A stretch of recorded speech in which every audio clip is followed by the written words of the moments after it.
In a remarkable late-night session, the U.S. Senate has taken the extraordinary step of rebuking a current president from their own ranks. 67 lawmakers, among them 19 from the GOP, approved a measure just before 3 in the morning, asserting that Donald Trump breached his commitment to uphold the office. This goes beyond mere symbolism or routine partisan maneuvering. It's a deliberate censure driven by revelations so powerful that even loyalists who backed him during 2 prior trials felt compelled to speak out. When GOP members who supported this leader through countless disputes and challenges abruptly turn against him in the dead of night, it's clear a major upheaval has struck the Capitol. Make sure to tap that subscribe option now, as I'll be sharing more insights you won't find elsewhere. What prompted this historic action? A disclosed record from a secure briefing room supposedly reveals commands to deploy government agents against rivals, including directions to create false proof where none exists. Those who examined the sound file report hearing the leader's distinct tone calling for the legal arm to invent accusations against 3 active governors from the opposing side. This transcends typical political friction or party line arguments. Figures from his own group are aligning with adversaries to openly criticize a leader still in power. Trust me, when 19 from the Republican side defect in this manner, it signals a massive disruption has occurred.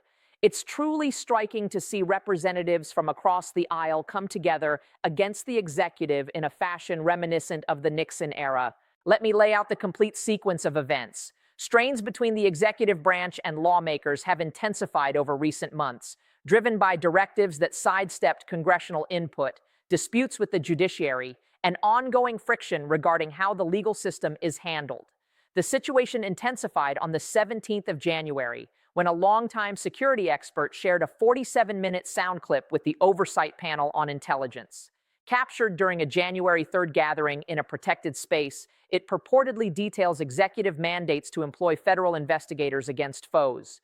Based on accounts from 4 lawmakers who reviewed the entire material, it included clear orders to insert fake details, align with supportive news channels to spread the invented claims, and schedule detentions to align with voting periods in crucial areas. This wasn't merely about differing views or tough tactics. It involved turning official resources into tools for private grudges. Give this a thumbs up if it's resonating with you so far. This is where the gravity truly sets in. As the intelligence panel examined the clip in a safeguarded location on January 18th, they quickly grasped that it violated every foundational safeguard in our system of government. Let's be straightforward. Such rebukes against an active leader are incredibly uncommon. They arise not from routine disagreements or factional quarrels, but when officials conclude that the executive has profoundly failed in their duties and put the nation at risk.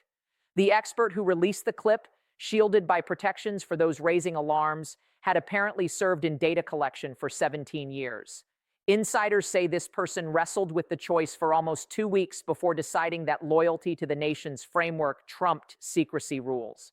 A coworker shared with a major publication that the individual felt remaining quiet would implicate them in undermining the country's core values. According to various reports, here's the chain of developments that followed. On the 19th of January, a cross-party assembly of 23 lawmakers convened urgently behind closed doors once the panel verified the clip's legitimacy. The gathering featured 14 from one side, 8 from the other, and 1 unaffiliated. Accounts to a news network indicate that a conservative figure from Oklahoma, who had stood by the leader in past proceedings, left the discussion clearly disturbed and confided to the press that the content left him feeling unwell. This senator apparently remained quiet for a few moments post-listening, then mentioned needing to speak with his spouse prior to any announcements. At the same time, the unaffiliated member from Maine on the panel informed another outlet that the material presented the starkest instance of executive overstep he'd observed in half a century of tracking national affairs. He highlighted that unlike earlier issues where motives might be argued, this left zero ambiguity. The language was plain, the directives were straightforward, the unlawful purpose was evident. By the close of that extended meeting, they had prepared an official rebuke that hit the floor later that day. Multiple participants described composing it as among the toughest duties in their roles, aware they were embarking on a pivotal challenge to a colleague from their faction. The document, acquired by a prominent paper, charges the leader with intentionally undermining the legal branch, mandating the invention of incriminating material against U.S. residents, and plotting to wield official enforcers as instruments against challengers. Those who examine the wording observe that it's remarkably blunt and severe. It explicitly declares these steps as a disloyalty to the executive pledge and an outright challenge to the established order. It points to particular laws possibly infringed, such as one barring the denial of protections under official pretense. Share your views in the comments if this aligns with what you anticipated. I checked them all. Now, the developments turn even more intense. As the measure arrived on the floor around 11:40 at night on the 19th, the head of the majority first sought to delay it, but in a surprising twist, 12 from the GOP sided with the full opposing bloc and the two neutrals to demand a decision. That push succeeded 61 to 39. The room grew eerily quiet during the naming process. Broadcast footage showed various members with lowered gazes, some seeming reflective, others gazing upward as though seeking insight. The atmosphere was thick with strain. Observers overhead noted the faint sound of air circulation due to the hush. Aides stood along the edges, several visibly emotional. Long-serving members later called it the gravest occasion they'd encountered in that space. The pivotal instant arrived past 2:30 in the morning, when a key GOP veteran, who had led the majority before and supported acquittals in prior trials, stood to address the group. Witnesses above reported his delivery as firm yet grave as he declared his support for the rebuke. He informed peers that after nearly 4 decades in service, he'd championed executive rights, but this material signified a distinct breach.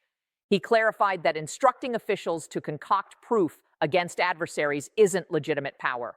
It's oppression. Hearing that term from such a figure rippled through the assembly.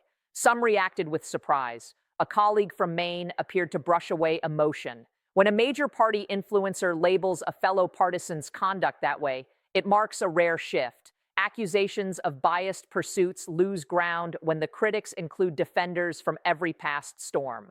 He proceeded for several more minutes, his tone wavering at times with feeling. He recalled his parents' role in a global conflict against real oppression. He referenced the originator's worries about unchecked leadership. He wrapped up by noting that certain decisions transcend factions, contests, or upcoming votes. They concern fidelity to the foundational document we vow to safeguard. This isn't novel in terms of mounting scrutiny on leaders for misuse. Recall the Nixon period amid the break-in scandal. Once recordings exposed directives to conceal, GOP members quietly withdrew backing. The intensity peaked when party elders visited the residence and warned of inevitable downfall. He stepped down shortly after, contrast with the Clinton case involving personal lapses. Though charged, the focus was on private dishonesty and false statements about intimate issues. The distinction lies in that those acts, while misleading and improper, didn't entail directing officials to forge accusations against innocents.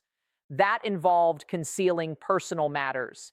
Here, the claims center on commanding agents to perpetrate violations against faultless individuals. Sign up right away if you aren't already. This kind of analysis is unique. And remember the initial proceedings against this leader regarding foreign aid. Some in the party voiced private unease about linking support to probes, yet openly claimed no grounds for removal. Unity held firm despite apparent exchanges to many. The rationale then was that the conduct, possibly unsuitable, didn't merit ousting. But now it's altered. 19 from the GOP openly supported the criticism. The trend shows that when executives misuse in manners that jeopardize the core of justice and enforcement, their allies eventually hit a wall. Allegiance has boundaries. What exactly sparked this exceptional response? Legal specialists who've assessed accounts of the clip say the conduct defies essential tenets of our system since its inception. The material supposedly features the leader's voice giving precise guidance to the head of investigations in a secure session. Initially, commands to launch probes into leaders from Michigan, Pennsylvania, and California, not due to wrongdoing, but their resistance. The executive allegedly remarked these figures had hindered plans effectively and required elimination ahead of future votes. Next, specific calls to sync with friendly legal officers in select areas to issue charges during voting phases for peak effect. The clip reportedly covers timing details with suggestions for captures during public appearances to boost visibility. Finally, and most incriminating, mandates to insert false elements if needed for outcomes like invented records and staged accounts. Lawmakers who accessed it say the leader voiced annoyance at the absence of real offenses, then suggested manufacturing solutions. The striking part, the clip includes a described statement that these officials must face restraints by a key voting day, regardless of what's contrived to achieve it. This wasn't about setting enforcement focuses. It was an effort to convert investigators into partisan tools. Stick around. The most revealing segment follows. What ought to concern all, irrespective of views, is that this extends past one exchange. Should an executive direct officials to invent against challengers, the ideal of fair treatment erodes. That example would allow any successor from any side to employ legal arms against dissenters. The consequences for our system are dire. This places party members in a tough spot. They encounter demands from supporters who stay devoted, viewing critique as disloyalty, urging defense despite facts, and labeling the disclosure as a plot. Conversely, they face proof from peers showing orders for offenses against residents. They must justify to voters why directing fabrication is fine if aimed at opponents, a stance hard to uphold. The challenge? No solid rebuttal exists. If genuine, the described acts are clear violations. If false, it implies a vast scheme involving panels, experts, labs, and 19 allies. Neither aids the leadership. Scholars term this a peak governance emergency. A noted academic from Harvard shared on air that, if accurate, this tops historical executive misuses. He stressed Nixon's involved hiding intrusions, while this entails creating pursuits against blameless people. He pointed out the framers intended removal for such as the fix for turning justice into retaliation. Do a quick favor and press like. It aids in spreading this. Even a scholar who often backs executive scope and spoke for the party in early trials admitted the claims are grave.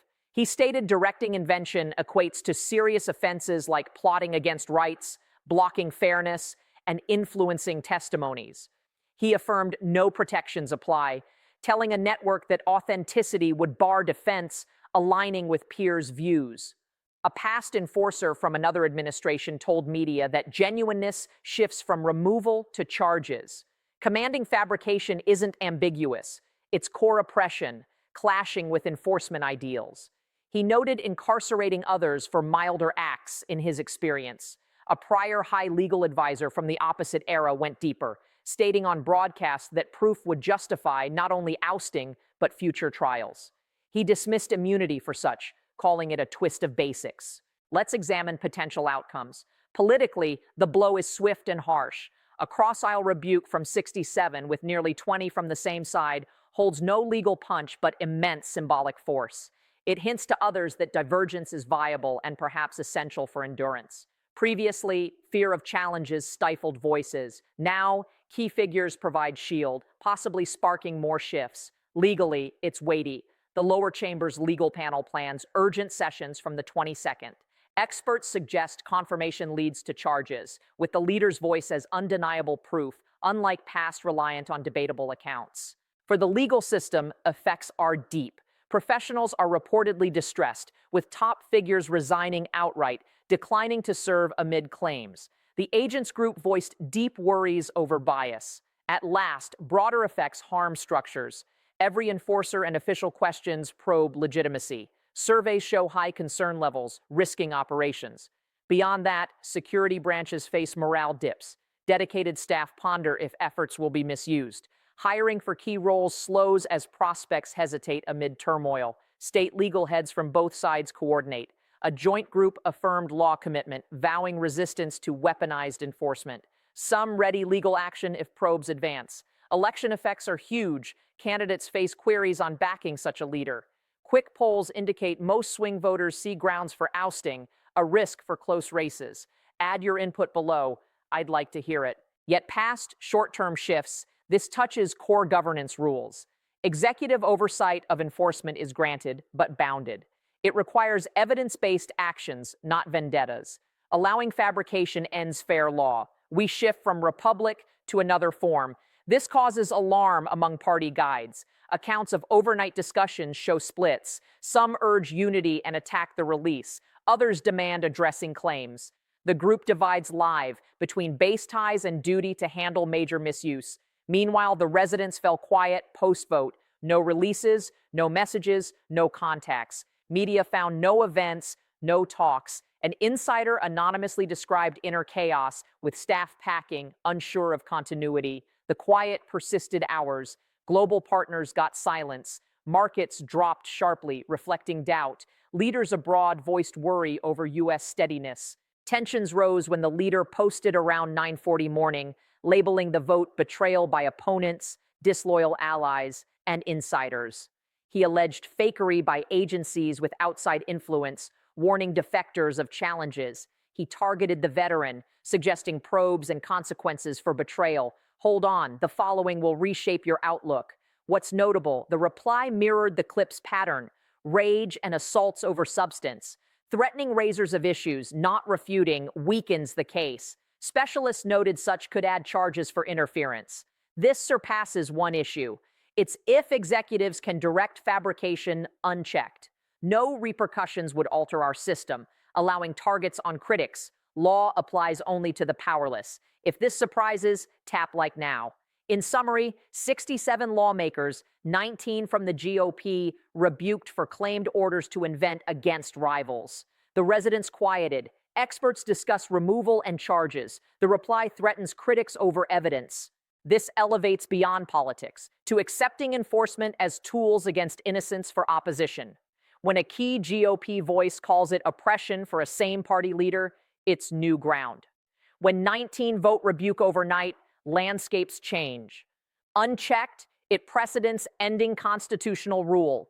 Future leaders could fabricate against dissenters, shielded by loyalty. Watch closely. Lower panel sessions start 22nd. Oversight plans edited release. More clips may surface, with cabinet talks on removal clause. Global responses alarm, alliances worry institutions. Leaders urge process. Foes mock decline. Markets turbulent. Currencies shift. Yields rise. Businesses halt funds. Trade groups call probes. Armed forces silent publicly, but leaders assured commitment to basics, meaningful amid claims. Quickly, hit subscribe for ongoing updates. Currently, 67 officials risk roles stating executive-ordered crimes on citizens. Mechanisms activate. Alliances break. Residents quiet as leader threatens accountability seekers. This crisis unfolds now. Outcomes may define fair justice's role. Proof exists. Rebuke passed.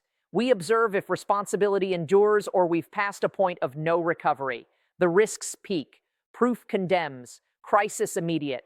Take a moment, like if this informs.